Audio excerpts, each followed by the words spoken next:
What's going on, everybody out there all across the land? You're back on the number one station, Hotline Radio, WHLR1.com. You're tuned into the Keith Harris Show, and of course, I am your guy, Keith Harris. And yes, we're excited. This gentleman is back to join us today. We had an amazing conversation the other day. We talked. Unfortunately, you guys weren't able to join us, so we were blessed enough for him to have time to come back and talk to us today. Without any further ado, I'd like to introduce to you filmmaker, composer, and author, Mr. Johnny Daggers. What's going on today, Johnny? Hello, Keith, and hello to everybody listening out there. Everybody out there all across the land. Also, I want to remind everybody out there, if you'd like to call in and talk to Johnny, the call-in line number to dial is area code 323-407-7107. Again, that's 323-407-7107 to talk to Mr. Johnny Daggers right here live on the Keith Harris Show. So, first, is it raining? Is it raining? I know it's raining on the East Coast down here, Johnny. What's it doing up there? Yeah, it's been pretty dismal the past week, but I actually rather enjoy this weather, so it makes me feel suited and comfortable. I the same way. When it's like that, I can stay indoors. I don't got to do too much of it. As long as I got my good snacks and a few other things, I'm good to go. Yeah, I mean, honestly, there's so much going on right now that I don't have time. If it was nice out, I wouldn't be out there enjoying the weather anyway. Working hard. I get that. Right. And it's great to be back again. Thank you for having me a second time this week. Yeah, absolutely. We talked, and big shouts out. Hello to Leanne Langford too. She wasn't able to join us today, but we hope she's a very busy lady. She's always up to something. So most certainly. But for anybody that tuned in the other day, they caught 2.5 hours, and it was a blast. I know, right? Look, all I can say is, I'm glad we all enjoyed talking to each other, but you guys missed it. But you know what? We'll try to, we'll try to go over some things and recap. First of all, let's start out with how this began for you. And let me say this, because you're a crafty guy, you're creative, you're artsy. We talked about your tattoos, and so we can all see that in you. What was it that brought you into this entertainment industry? Was it the creative side first, or did the creativeness kind of grow once you were in the industry? Well, I've always been in some type of art since I was probably 4 or 5 years old, whether it was painting, drawing, sculpting, you name it. And, I've been involved in so much over the years, everything from a professional musician, professional model, professional bone sculptor. 2010, I got my start in filmmaking because I made a short film called Samhain Night Feast just for my own enjoyment because I was sick and tired of what Hollywood was releasing. And I never would have foresaw it, but the film won a short film festival. It was rated the best film at the Bastards of Horror Film Fest, and I thought if we could make a 20-minute short film, purely for myself, what can we do if we put our minds together, and started an actual production company and went legit. So that's how Dagger Vision Films started, and that launched my career. And 6 years later, still at it, and now major distribution deal with SGL Entertainment. So things have been good. Absolutely. Now, you know what? Let's go right into it, and we'll kind of go backwards after. But let's jump right in with Blood on the Reel, and just the anticipation behind behind this project. What was did you have an intended message when you wanted to create Blood on the Reel, or was it something that you just said, hey, this is going to be interesting eye candy for the people? Well, honestly, it took on a life of its own, greater than I ever anticipated. It was 2015, and my film production company was on the verge of our 5-year anniversary. I always knew that if we were lucky enough to make it 5 years, because most independent film productions don't last that long. Most of them can't even get through the first film without a lot of internal struggles and problems that go along with being indie, just because of lack of funding and certain other things. And we were approaching the 5-year anniversary. I just relocated from Pittsburgh, Pennsylvania to Maryland, left my entire staff and crew behind, and found myself in an all-time personal low. I didn't know, what I was going to do for my next film.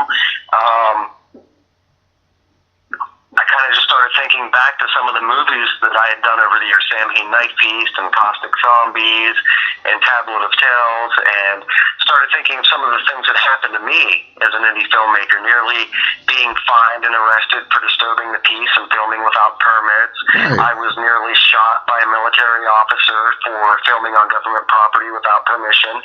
So these are all stories that, you know, I had for over 5 years, and I thought, I don't know what I'm going to do. I have no crew now. It's just myself for the first time in the past 5 years. And I thought about re-releasing Samhain Night Feast, re-releasing Caustic Zombies, and sharing these stories as extra DVD footage. But then it occurred to me that this would actually make for a great documentary. Right. So initially I was only going to reach out to a handful of fellow filmmaker friends of mine and ask them if they wanted to share their stories. But once word got out, it snowballed. I had over 90 filmmakers from all over the world contact me about wanting to be in a documentary. There was this huge platform now that I had with Blood on the Rill where I could let these filmmakers speak and get their voice out there for the first time.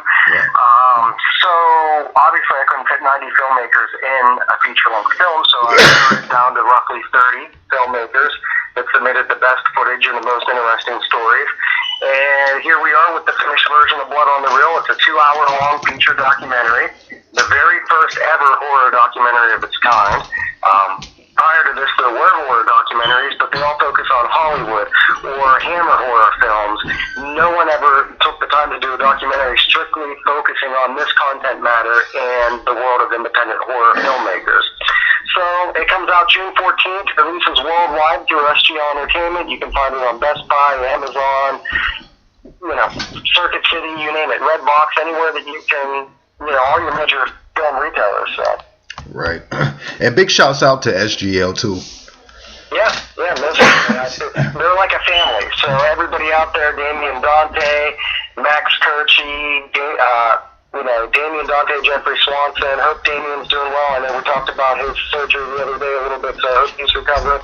But yeah, everybody's been one tight-knit community. And the thing that I really love about Blood on the Rill is it got a lot of filmmakers noticed, and SGL picked up some of the filmmakers on Blood on the Rill to sign to a distribution deal. So everybody's kind of just helping each other out and getting the word out. So it's been wonderful. And you know what? I know Nicholas called in to the show yesterday.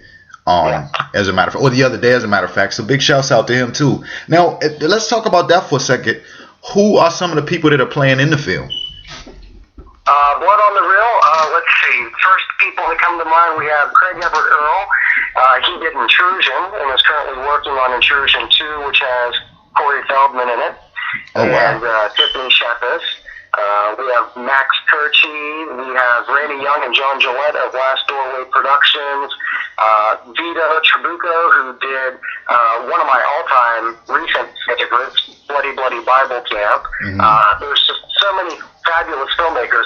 James Balsamo, just so many talented individuals. I know I'm probably Kelly Hughes, who's blending horror with John Waters style type films. So he gives a very interesting look at his world of indie horror filmmaking. So I've been blessed to meet so many wonderful people. There's David Blake, who was the first filmmaker from New Zealand ever. He predated Peter Jackson. Before Peter Jackson started filmmaking. And Blue DeGoyer, who's done House of Good and Evil, which is really phenomenal if anybody gets a chance to check it out. So there's been a lot of really great people. Damien Dante's Jezebel films were featured in Blood on the Rill. And really? Swanson Had some really great stories to tell about the curse of the Jezebel films, which there actually is a curse on every one of those Jezebel films, and you'll hear more about that when you watch the documentary. Okay, now that's another big deal right there. That's amazing. Now, talking about, let's talk about Noctabulous for a second, because that's another big deal. Now, because I know you did the book, was that just a book, or did you turn that into a film eventually? Well, actually, Noctabulous, it's just a movie script. That one wasn't a book. That was something that I wrote specifically in mind to do a 1920s black and white silent horror film. Right. You did say Noctabulous, right? Yeah. Okay. Yeah, Noctabulous was purely the movie script. Oh, okay. Now you know what? Now, see, people, and that's how much we talked about the other day. Now, okay, you might be confusing that with Neverlasting. Yeah. Which is the book that's coming out. Yes. Okay. Well, I'm gonna stick with Noctambulous right now and talk about so that people can know what we talked about the other day. Now, for everybody out there listening, Noctambulous is a black and white film. Okay, that Johnny has put together. Now, tell us. We talked about how it, how the pressure, was there any pressure on any of the actors to do a black and white film? Well, because it's not only black and white, but it's also silent. Right. It's demanding in a lot other areas than a dialogue film, because the actors and actresses actually have to convey a message through body language, facial expression. So I think that it's going to be, we start production in a couple weeks. June 18th is the first production day. And, I believe that the actors are going to find it more physically demanding, but I also think that they're going to find the film and working in this type of film more gratifying, just because it is something that has, of course there are people here and there that have done it over the years, not much though. I mean, let's face it, most people nowadays with technology, they want fast-paced, a lot of explosion, CGI, Hollywood-style type films. And I personally, I know just as many people that, there's a select few, I should say. There's an underground following for those of us who miss films at the turn of the century, early 1900s, 1920 style films. There's those of us, because it has an aesthetic that modern day films just don't have. But then you have younger kids nowadays that have a short attention span and they don't want to watch a film without dialogue. So, but I think that the actors and actresses will really find it gratifying to work with. Well, there is an appreciation for them, like you say, for them just being able to be physical and being able to tell the story without saying anything. Right. How difficult or easy was it for you to come up with a storyline that could hold everyone's attention without anyone speaking? Well, once I started writing the story, everything just came to me, and it really flowed, and the flow of the script, when I look at it, I see the great picture, because not only did I write the script and I'm directing it, I'm doing the cinematography, I'm also composing the entire soundtrack for the film. So I look at everything as a giant, canvas that I visualize in my head, and it was really easy, once I sat down and decided it was going to be the next film that I wanted to work on. It really didn't take much time to get the script out there. Right. Now let's talk about the book. What was the inspiration behind the book? Neverlasting. Yeah. Yeah, when it comes to Neverlasting, that actually was a movie script that I had written back in 2011. Yes, the end of 2011, and we were going to work on an animated film called Moanam Kara, which means my soulmate. Right. And it was a really darker than Tim Burton. It's Tim Burton's easiest thing for people to say when you say it, they can assimilate and relate to Tim Burton's films, but it's much, much, much darker than a Tim Burton. It's something that, you wouldn't want to take your children to go see. It was very dark and twisted. And we had Doug Bradley, who was Pinhead in Hellraiser.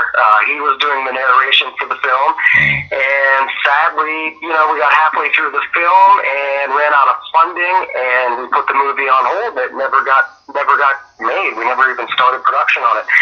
So I had this story laying around that was going to be for Moanam Kara. And I thought to myself, since we didn't get a chance to make the movie, which we do plan on doing eventually now that, I have a distribution deal and funds are more available than they were a few years back, we still plan on doing that. But for the time being, I thought I'll just convert it into a story that can be published. And I really changed the original story up. It even got darker when I wrote it as a story. And I thought, if I changed it as much as I did, I didn't want to keep the title the same, so I changed the title from Moanam Kara to Neverlasting. Okay.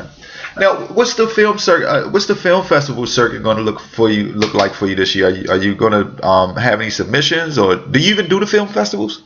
Yeah, I do. I mean, for those who know me well, I am a very recluse person. I'm always looking forward to making another movie, and I love coming on the radio shows such as yours and so forth. But when it comes to one-on-one personal interaction with people, I really am a hermit, and I do get out there a little bit. I could be out there a lot more. For instance, just this past year, Blood on the Real hasn't even been released yet, and it's already screened at the Tri-Cities International Film Festival in Seattle. Oh, wow. It's screened. We did it in Virginia Independent Horror Film Festival in October on Halloween, and it's screened one other place this year so far already, and it's escaping me where at the moment, but so we've already had a few showings, and it was great to go to Virginia and meet all the fans there, and I did a Q&A afterwards, so it's already been screened in several places, and I do plan on having it screened at more.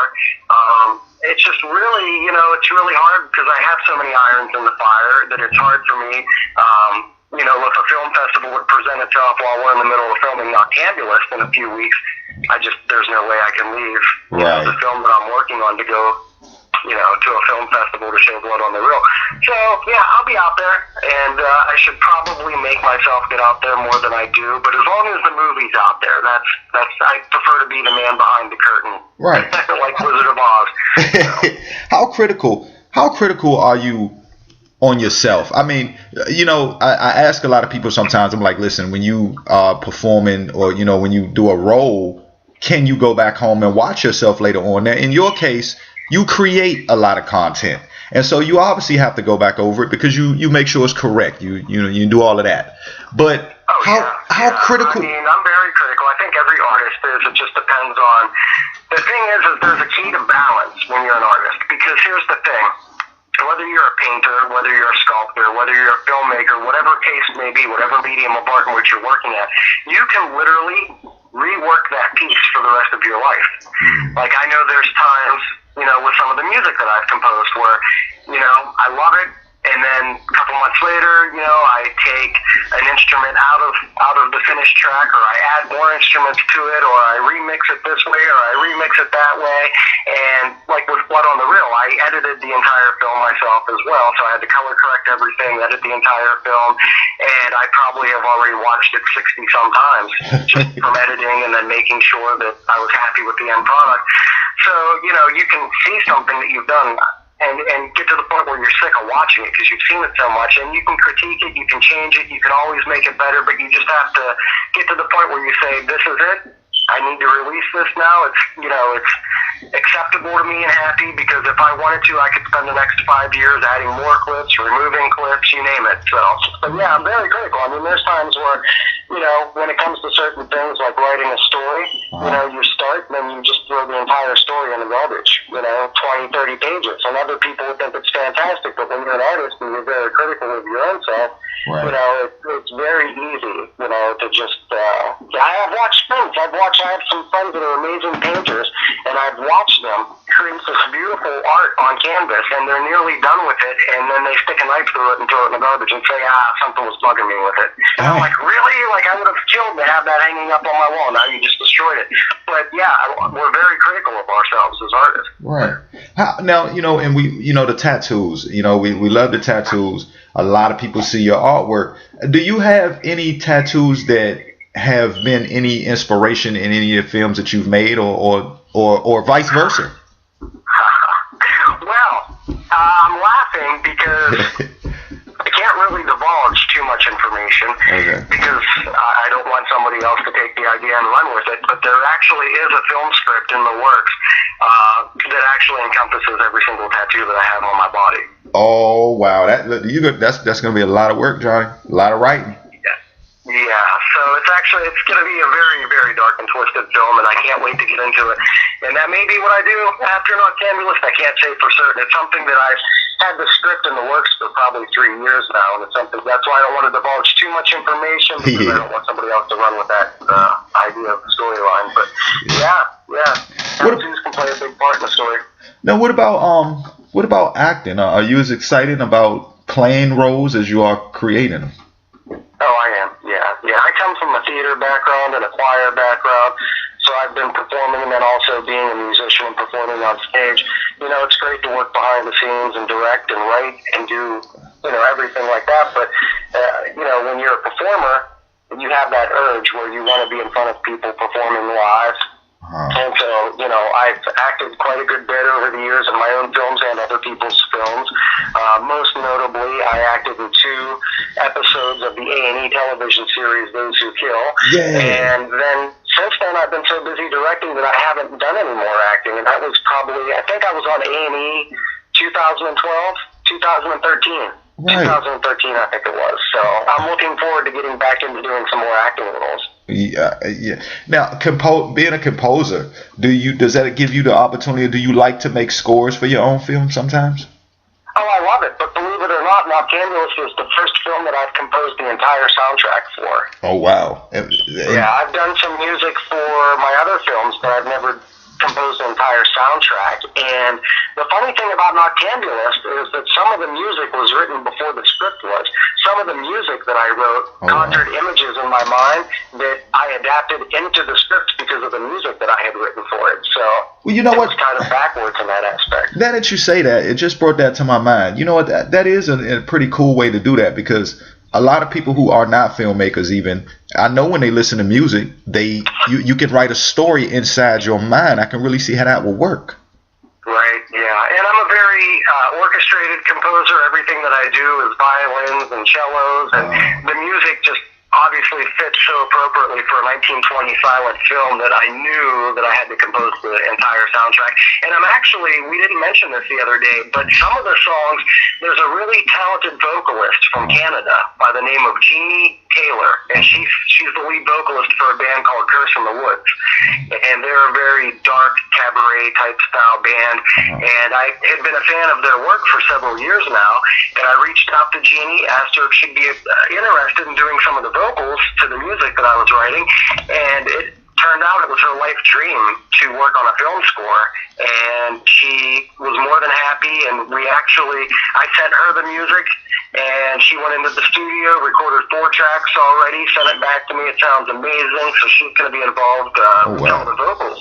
Wow, on the soundtrack. That is amazing. I was going to ask something else, but it brings me to it takes me off into this. I'm sure you're interested, but how have you been interested in promoting and putting some of your films outside of America as well? Because we know with the type of work you do. Listen, you have a following in other countries, Johnny. A lot of people might not know. Actually, the funny thing is my films are more popular over in Europe than they are here in the United States. Yeah. Now I have a distribution deal, so my films are released globally. Anywhere in the world, whether UK or Canada or South America or here in the North America, my films are available through SGL Entertainment, which will, like I said, Best Buy, Walmart, Amazon, you name it. Prior to getting my distribution deal, I had to self-ship all of my own films. Everything that was bought off of my website, and I hand-mailed them myself. And I found that the majority of, the locations that I was sending my films to were over in Europe, especially Germany. So, even when I was shipping items myself before a distribution deal, the films always seem to be larger over in Europe because they're a lot more open-minded and accepted. Yeah. Where here in the U.S., we're so Hollywood-oriented that, unless if a film goes to theaters and it's released by a major Hollywood production company, most people here don't really want to see an independent film. To be honest, it's a lot popular over in Europe, the indie film world, than it is here in the States. So. Yeah, that's true. And that's what made me ask that question, is just the versatility in your style. Like, I noticed that too. There's a market, for what you do. Oh, let's talk about this Johnny Daggers doll. I'm glad you brought that up. Yeah, okay, so everybody out there, all right, Johnny Daggers has his own doll, and like we talked about the other day, it even comes with a leather jacket. Now, when your doll, I said this the other day, when your doll has a leather jacket, then you know you're cool. Once you have that. So the doll's probably cooler than I am. I'm really the boring person outside of creating. But yeah, the doll was created by Terry Campbell Long of Long Gone Dolls. And how that came about, I wasn't even aware of Terry or her work, which is absolutely phenomenal. But back at the early part of last summer, Emery Sloan of Malevolent Magazine dedicated his entire issue to Blood on the Reel. So it was really amazing that he had dedicated an entire, like, to have your film be the only feature in a magazine is one of the biggest honors. Yeah, that's big. And Emery contacted me and said, hey, a doll maker by the name of Carrie Campbell Long, said that she had created a Johnny Daggers doll and asked if she could submit photos to put in the magazine for the feature. Dang. So I immediately had to contact this lady because I wasn't familiar with her or her work, and I was very intrigued by the fact that somebody out there was doing a Johnny Daggers doll. Yeah. Well, not only did she make a doll that resembles me to the finest details, I mean, head tattoos, hand tattoos, the same leather jacket that I wear every day with my, on the back of my own personal leather jackets, the Johnny Daggers logo with a bat, and she even has that hand painted on the back of the doll's leather jacket, so she paid great detail to this doll. So it's available for sale on my website, JohnnyDaggers.com. Look, see there, everybody get your Johnny Daggers doll. Even all you listeners, everybody out there in the UK and everywhere like that, go ahead. It's limited edition too, so once the dolls are gone, that's it. So it's a short run. I think we have 70 dolls left, and they're also autographed. I autograph each one before they're sent out to the buyers. So now, alternative Edge compared you to the modern day, or called you the modern day Edgar Allan Poe. An amazing compliment. I mean, it's out of this world. How do you, and you've lived up to that. So you know, and obviously, so that title you've earned. How do you keep it within your mind and your context to be able to continue to live up to that? Well, I mean, I do have very high standards for myself, probably crippling, you know, because there are just times where I put myself under so much stress to make something as perfect as possible.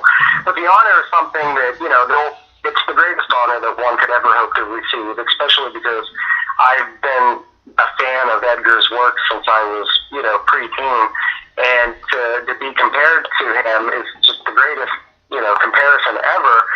But I'll never, you know, there'll never be another Edgar Allan Poe. I'm glad that I'm considered the modern day version of that. Whether everyone else agrees or not, that's yet to be seen. I hope that they agree. But to have Teen Magazine pay me such a high compliment was, it was really humbling. It really took me back, but it was quite an honor. I think you should wear the title. You know, like you say, it's it's not what so much as what other people think. Everybody's not going to think the same thing about you. You know what I'm saying? And that's just how this is, and we learn to deal with that every day. But you know, it's an honor, and you deserve it, and you should be proud of it. So you know, screw the haters. You know what I'm saying? Who don't have the title? You know what I mean? So right. Well, yeah. I mean, to be bestowed that title is something that I actually have it on my website because it's such a title to be given. You know. Yeah. That it is an honor, so yeah, and people just don't say things like that out their mouth. You know what I mean? Like they right to make that comment. It is an amazing compliment. Let me ask you this: How do you know? How do you know that you're happy with a script? I remember asking you this the other day. How do you know that when do you know that you can say, I love it, this is where I'm going to stop? You have that defining moment after you reread it. I mean, I reread everything as I go scene by scene. So I'll write an entire scene, and then I'll reread it 5 or 6 times, 10 times, 12 times maybe. And, I end up changing it, 2, 3 times until I'm happy with it. And then once I can read it through and actually get chills from reading something that I've written, then I know it's time to, okay, that scene's complete, I can move on. And then when the entire script's finished and I read it, and it gives me goosebumps and I can't wait, and I lay in bed at night just thinking about when the time will come to get this film, then I know that it's as perfect as that it can be and it's ready to go. So right. Now, I'm sure with every project that you do, you always, once you reach that goal, you raise your bar and you go to the next level. Yeah. Is there that project out there that you haven't even done yet? But is there that project that's your dream baby, that idea in the back of your mind, and one day you're gonna do it? And we don't want to know what it is yet. Well, I can tell you easily, it would be Noctambulous, which, like I said, we'll be starting in June 18th. So that's honestly my dream film that if I could work, because the films that I've done prior to this were great for experience, for exposure, to get the publicity all over the world, to get the distribution deal. Those films are great, but they're not where I want to be as a filmmaker. I want to be more in the horror, thriller, horror noir type world. You know, Sammy Night Feast was a zombie film. Fantastic Zombies, obviously a zombie film. And I started getting pigeonholed and labeled. People started calling me a zombie filmmaker, the next George Romero, which I love George's work, but I'm sick and tired of zombie films. They're overdone, and I don't ever want to make another zombie film again. Yeah, because you made one, right? As I live. So the type of film like Noctambulous is, that's really the world that I want to be in, and that's what I want my films to be known for. You know, very old school horror thrillers and everything else, including Blood on the Reel. I love it. It has, you know, such a great story and purpose behind it. But Noctambulous is really the film that I want to define me from here on out and for future films. Right. Is there necessarily well, I guess on some projects you might, but I was going to ask, is there a message sometimes that you want people to take from your films, or is there sometimes that you just want to create content that maybe nobody's going to get a message, like some kind of learning message from, but and the good part about that is because there's things that they're just not compared to everyday life. Like, we're never going to live some of these things, but you want to be able to put it in people's minds, make them think outside the box. Well, I definitely like for all of my films, I like people to think, but on a fantasy element per se. Alfred Hitchcock did that a lot with his films, and Rod Serling did that a lot with the Twilight Zones and Night Galleries, where you didn't have to give every single detail to the viewer, because sometimes what the viewer, or most of the time, I should say, what the viewer can form in their own mind is a lot more terrifying than it, being blatant and showing, for instance, Psycho. Right. When you watched Psycho, you never saw the knife go into Janet Leigh, but yet it's one of the scariest scenes in cinematic history. Yeah. And your mind is visualizing how brutal this attack must be, even though we never see an entrance wound of the knife, we never see her actually get stabbed. All we see is some blood going down the drain and look of fear on her face, and quick shots of the knife back and forth, but you never see her actually get stabbed. But it's one of the most terrifying scenes ever. And when it comes to anything political, I leave that out of my films. There's nothing. There's not really any type of message as far as political or social that I try to make a statement to in my films. My films are entertainment, and they're meant to terrify, and right. And that's what people get out, right? That's what people get out of them. Listen, any shout outs before we get ready to get out of here? I know we did. I'm sorry, I know we did this the other day. You're like, oh my God, not again. No, I don't mind it at least. There's so many people out there. There's right now my staff on Noctambulous. Buffy, she's my makeup artist. She's amazing. The whole cast: Nicholas, Lauren, Bonnie Shipley, Steve Summerlin, everybody out there on Noctambulous. SGL Entertainment, the whole entire family, and so many of all the filmmakers that were in Blood on the Reel, and just all the fans. So there's so many people. We could do another show on just on the other thank yous and shout outs. But yeah, everybody that's helped out. Right. Mary Campbell Long and her help with the doll. And she even made a doll that's going to be used in Noctambulous. So okay, that's great. And you know what? We also want to let everybody know too, the dolls. We'll post up on the social media sites and things where to be able to get the dolls as well. Because you got to get your limited edition Johnny Daggers doll now before it gets too late. Only 70 left. Right. Now there's there's JohnnyDaggers.com for everybody to go to be able to check out merchandise, the dolls, different things of that nature. What are some of your other handles? Do you work with the Twitter handles? Where can they find you on Facebook? Yeah, Twitter, you can find me under Johnny Daggers 2, number 2. because I forgot my login to my old account and I couldn't get back into it. So Johnny Daggers 2 is my new handle on Twitter.